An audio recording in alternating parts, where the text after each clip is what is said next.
Tani e bërë viral ajo visi. 2 paketa, tani shpejt. Tani visi kush është? Ju a shpjegoj unë. Visi është shoferi. Visi është djali i shkëlqyer, po shoferi. Të përshëndesim visi. Se e bër viral dhe ti. Është djali i shkëlqyer dhe unë prandaj thash që e vuj procesin e zotit Tahiri. Zotit Tahiri, sepse është një moment një njeri që e pagoi shumë shtrenjtë. Babai i vdiq, nëna sëmur, vetë kaloi një sëmundje shumë të rëndë. Zotit Tahiri? Pa. S'do ta them se është. E kaloi? E kaloi me. E kaloi? Po. Më vjen mirë. Të shkuara i shpreh ngushëllime një herë për babain dhe të shkuara për sëmundje. Po e kaloi sëmundjen? Po e kaloi. Mjekët përfundimisht ja dhanë atë, i thanë është në aspektin tjetër, domethënë jo. Si është pak të një lejë. Dhe bashortja sëmur. Është një aktualisht. Po bërë një operacion shumë delikat në vertebrën sipër dhe tash dhe biles tash që flasim është duke bërë një ndërhyrje tjetër. Tani në këtë moment? Në këtë moment. Po si është gjendja e saj? Më mirë. Shprehim shkuara. Dhe problemi ishte që po prisnim atje dhe morëm vesh që dolën gazetarë. Po, që u dha vendimi për zotin Tahiri, edhe unë isha ai më mbante mua me gajret. Prandaj. Po unë u mërzita jashtëzakonisht, ai më mbante mua. E më tha dhe një problem që një gjë që se them dot, sepse ka të bëjë një marrëdhënie. Jo sekret, po është një gjë që edhe më thotë mua, jam pa cigare, se pi shumë cigare. I thash unë, po e them visit që pa i këti se do ta çonin, pa i të t'i sjellë shpejt dhe shpejt, se po e mbani, dhe i them ati të tokës shoqërimit, një burr shumë i mirë, i Sofi, edhe Ceni që janë ata gjithë. Ju lutem, i thash, mbani çik, mos niset. S'kish nevojë të thënë se ata kishin respekt jashtëzakonshëm për zotin Tahiri, se atë që ka bërë një revolucion në policinë shqiptare. Është e vërtetë dhe shumë gjëra që janë akoma sot kanë mbetur nga ajo. Edhe i them, sa ti them shoferit të sjell 2 paketa të pak në shpejt, se ato donë, domethënë imagjinon atë situatë sa pin cigare duan gjithë. Edhe dalën aty u turën gjithë gazetarët, thash 1 minutë, ju thash. Viso ço 2 paketa. Nuk e di që ishte live? Jo. Nuk e di që ishte live, se ishte live. Ko kisha mendje unë, kishim që nga mëngjesi. 2 paketa tani. Deri në 9:30. Se nuk e transmetoj se kemi drejt. Ço 2 tash, domethënë për tash shpejt, ço 2 paketa. Pastaj thash dhe një shprehje tjetër që se ka kapur. Çfarë thot? Tha, aty ishte shpreha tjetër që disa e kapën dhe vërtet doli fjala ime. Që? Ishte që thash gjithë politikanët thash që do jenë në hetim, ose që do vijen në hetim, të vishen trash. Se ishte shkurt 4 shkurti. I vitit 2000 para 18? 2018? Jo. 2019. 19? Po. Domethënë e ke thënë 6 vjet para. Të doli fjala. 4 shkurti. Po ajo visi domethënë janë disa rrjete sociale, janë disa rrjete sociale, disa faqe me ironi që është shumë interesante që sa i që arrestohet një politikan, djej Max Agjin atje visi 2 paketa thënë. Kjo është e gjitha. Po. Tani për dhomën kombëtare të avokatisë. Dhoma kombëtare të avokatisë. Dhomën e avokatisë të Shqipërisë. Po, dhoma e avokatisë të Shqipërisë dashi do them një lajm. Po. Dhe them për herë të parë këto.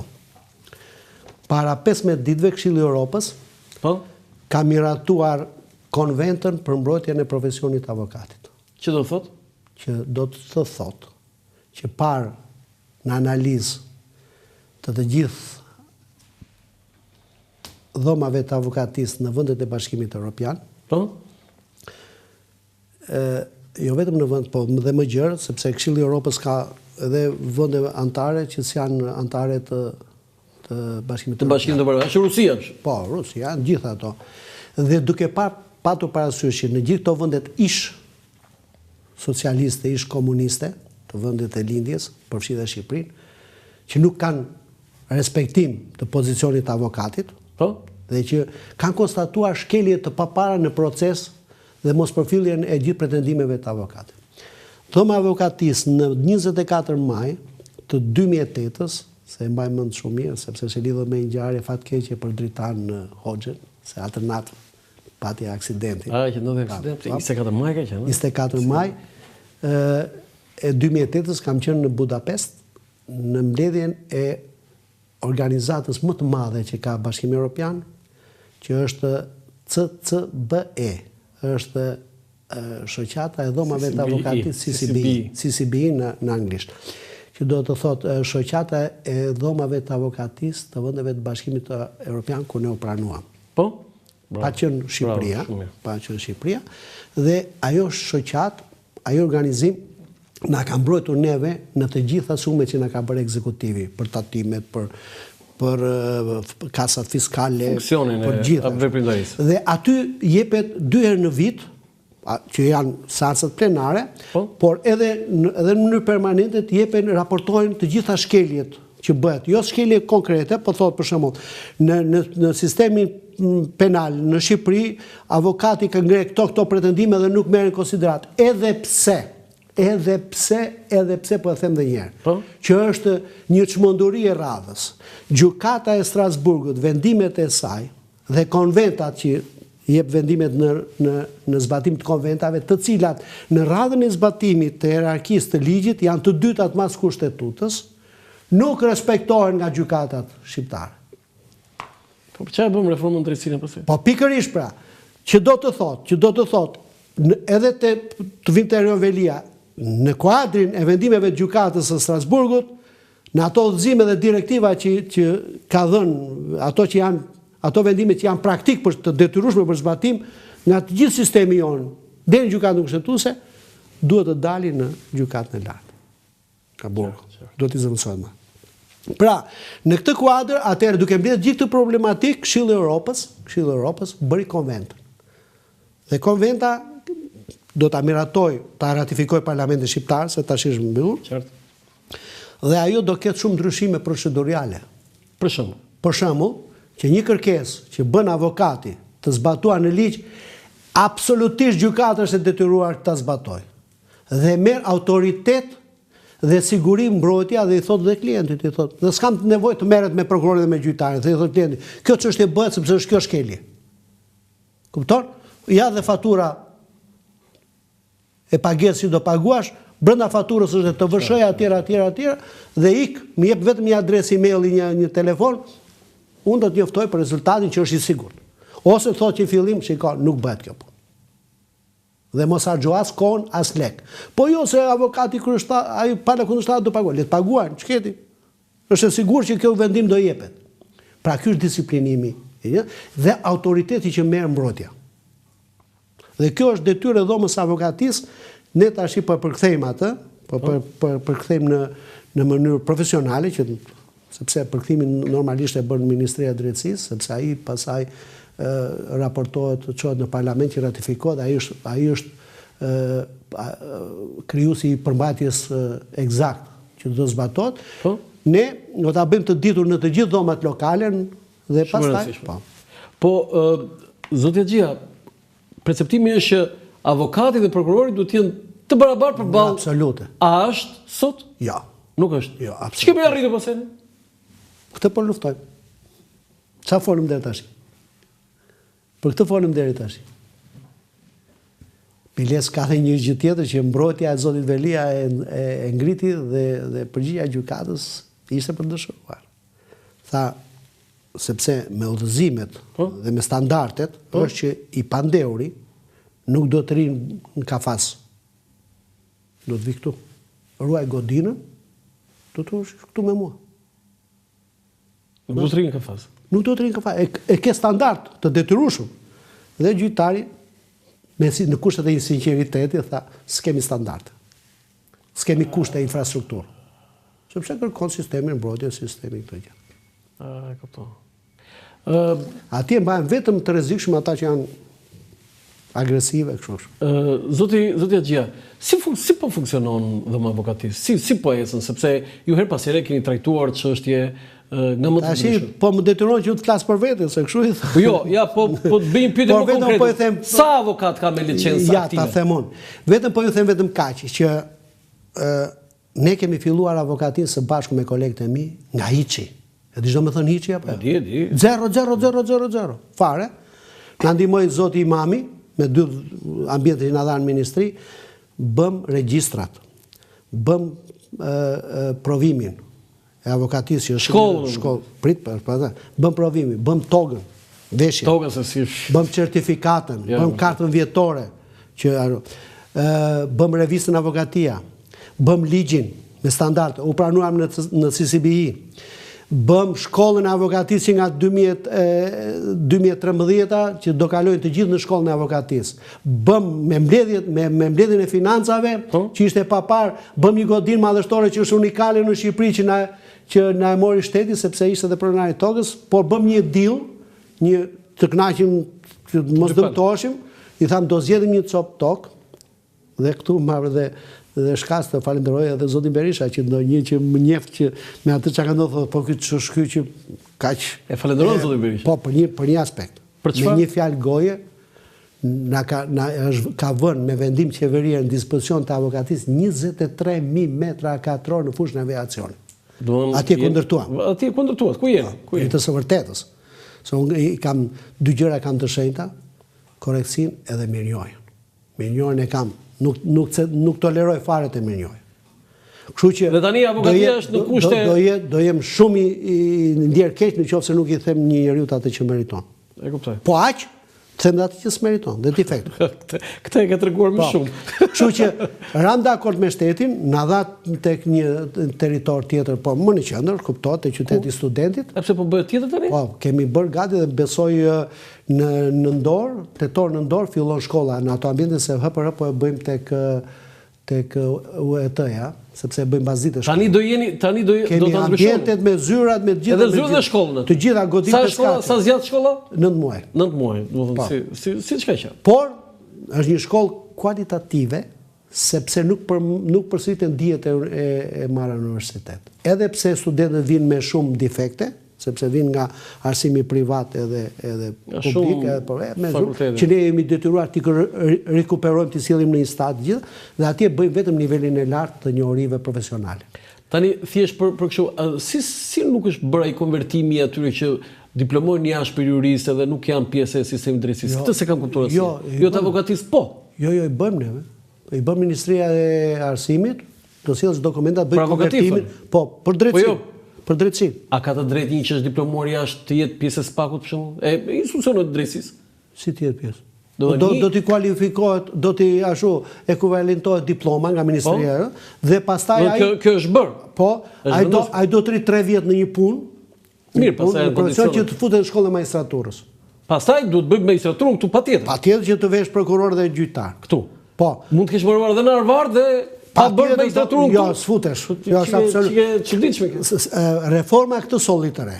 Me një defekt të vogël, që unë kam qenë që të mos kemi Këshilli i Lartë i Prokurorisë dhe Këshilli i Lartë i Gjyqësorit, përderisa këta janë prurje nga shkolla e magjistraturës, janë gjithë magjistrat, kishim Këshilli i Lartë i Magjistraturës. Me të ndryshoj emrin? Jo, të ishte një unifikuar. Bashk. Ishim bashk. Dhe prokurori mund ta çojë gjyqtar, gjyqtari mund ta çojë prokuror, të bëjë lëvizje të tilla. Po jo, megjithëse mua s'më dilte kjo që mbaron Harvard dhe do të bësh në shkollën e Shqipërisë. Patjetër, në mënyrë absolute po. Tani, sa licenca keni aktive? Okej.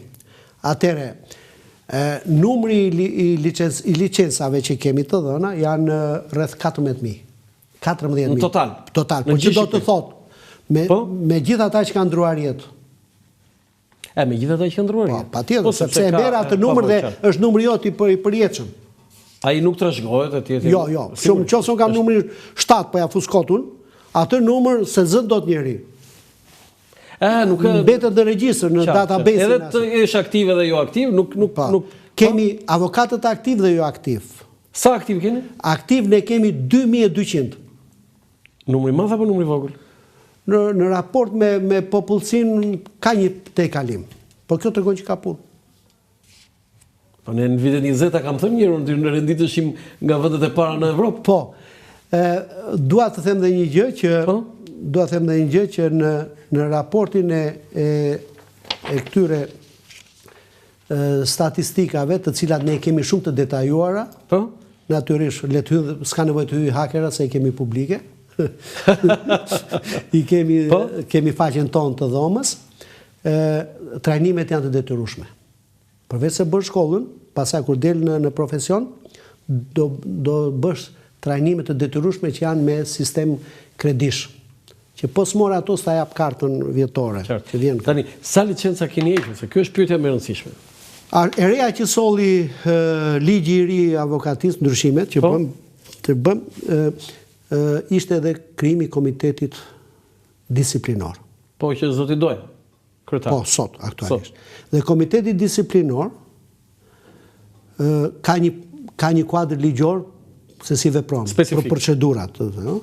Ka një komisioner që merr kërkesat ankimore, i seleksionon, se mund të ankosh ti për avokatin që ke komshit ka bërë, s'është objekti i kësaj. I seleksionon ato që kanë të bëjnë me veprimtarinë e avokatit, dhe ja çon për shqyrtim komitet disiplinor dhe paralelisht njofton dhe palët dhe avokatin i thot ka kjo kërkesë, hajde shiko materialet ose të nis materialet. Në përbërje të komitetit janë 7 antarë nga dhoma e avokatisë të zgjedhur nga Këshilli i Përgjithshëm, nga 91 veta që janë ta Këshilli i Përgjithshëm. Çfarë mandati? Sa vjet? 4 vjet. 4 vjet. Pastaj zvendësohen. Po, zvendësohen. Deri në 2 mandate e kanë. 2 mandate, po.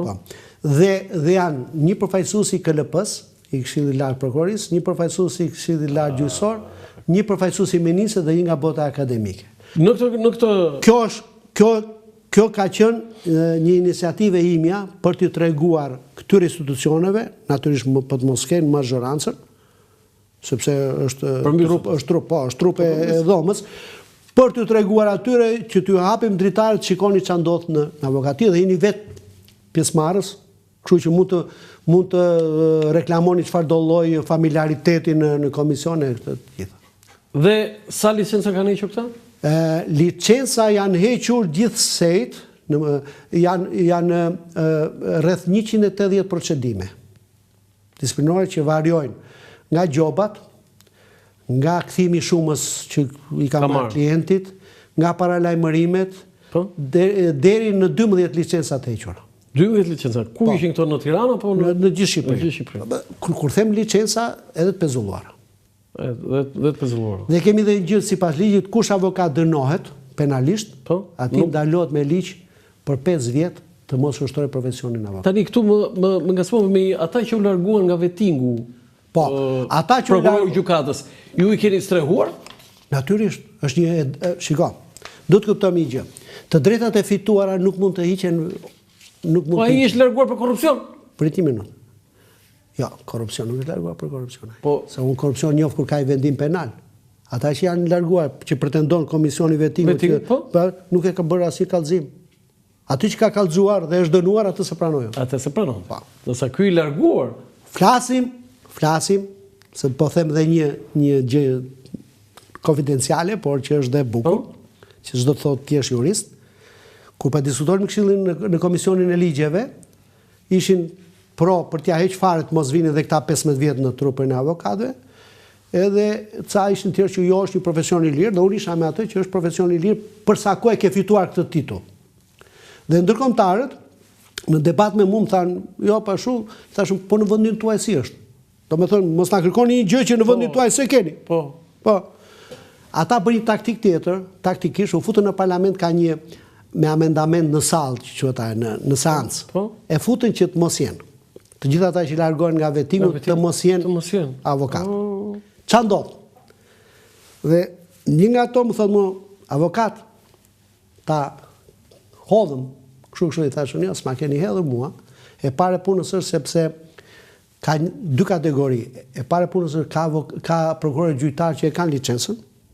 Do të thënë ata që e kishin. Po, që e kishin marrë për një arsye të ndryshme, dhe ju nuk thatë në ligj atje që të gjithë ata që e kanë licencën dhe ata që janë në proces nuk ashtu. Kështu që e kanë një të drejtë. Do të juridikisht e ka hedhur ty atyre. Po. E para, e dyta i thash, ju thoni me vendim të KPA-s, Komisioni i Apelimit. Po them, po mirë, hiqet ai nga shkalla e parë. I vetingu dhe pritet që të shkojnë në KPA. Vjen në provim, se ndaloj dot. Sot thot, kush je ti? Do hy provim, marr licencën. Ti ke të drejtë vetëm të korrigjosh, më japësh. Okej, këta që kanë pasur, po këta që janë të rinj, që s'kan pasur licencë? Kush ka ikur nga Komisioni i Apelimit që është karkuar me të 2 komisionet që ka formës prerë, domethënë, dhe se ka marrë gjatë kësaj periudhe nuk merr dot. Nuk vjen në avokati. Jo, s'vjen dot. Po janë shumë pak. Po të thënë 0. Sa? 0. Këta që s'vin. Po, një vetëm duket. Po atëherë sa kanë ardhur atëherë? Të gjithë kanë ardhur, kanë marrë. Të gjithë kanë marrë licencë. Po, sepse jo, një jurist thuaj s'ka pse mos ketë licencë avokat. Profesioni i lirë, po jo, në momentin që diplomohesh, si ai do të drejtë për të heqë profesionin e lirë ai. Profesioni i lirë unë e kam të lidhur me diplomën, vetëm po e kam marrë diplomën me falsifikim, me mashtrim. Kjo është profesioni i lirë. Jo, më tepër që ti si jurist mund të jesh shumë i hapur, mund të jesh edhe i pa, po licencën ti sa i do të jeri. Shiko. Kemi dhe një problem shumë të madh. Unë kam qenë gjithmonë kundra shkollave private, universitete private. Kam qenë për shkak sepse nuk kontrolloj cilësia e nxjerrjes. Por mos haro kemi gjithë ato profesione, gjithë ato fakultete drejtësie që prodhojnë çdo vit. Dhe kemi dhe sa universitete përveç shtetorit? Në mos gaboj, jo, janë më shumë, do të jetë një 8. 8? Po, që kanë fakultete. Po, 4 janë vetëm shtetërorët. Durrësit, Tirana, Shkodra dhe Vlorë. Përveç Tiranës janë dhe... Dhe ç'a ndodh? Në provim, futen në shkollë 500-600 çdo vit. Se vetëm Universiteti Shtetëror prodhon 600 e më tepër në vit. Gjë që tash ndryshimi njerëzit shkojnë e marrin ato diploma që kanë treg, një e para, e dyta nuk i duan më për CV. Kupton? Dhe janë fokusuar tek siguria në vazhdimsinë e jetës, siç janë IT-a është për shembull. Dhe ne kemi krijuar shkollën, me shkolla ata vinë në pamje profesionale kualifikohen dhe jemi jo se ju japim kot shkollën, por mundohemi të bëjmë politika për t'ju krijuar tyre një mundësi që të futen në treg, të ushqejnë, pastaj se sa reziston, se mund të nuk i reziston dot treg. Po merr kuptim fjala profesioni i lirë. Po. Dhe këtë do ta them edhe për gjyqtarët edhe për prokurorët. Ta ngrenë çik nivelin e humanizmit se e kanë zero. Po ç'keni bërë ju atje në shkollë pastaj? Pse si keni mësuar? Jo, gjatë zbatimit kur po jo, po duhet të kishte mësuar në shkollë këtë. Mësohet në rinie? Ajo mësohet që në familje. Se sa zëmërmirë je, se sa logjikon dhe aq më tepër kur bësh prind pastaj mendon ndryshe. Edhe një gjë që s'është për ta thënë, po juve ju a them se të kam mikë të vjetër. Do ishte mirë që gjyqtarët dhe prokurorët që diplomohen si magjistrat në shkollën mesator të bënin ndonjë dita, 2 dita, një javë burg.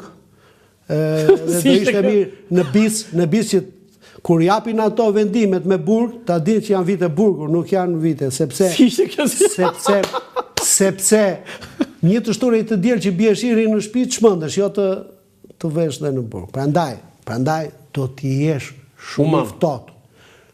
Kur analizon rrethanat rënduese dhe rrethanat lehtësuese. Një e para, e dyta do të jesh human.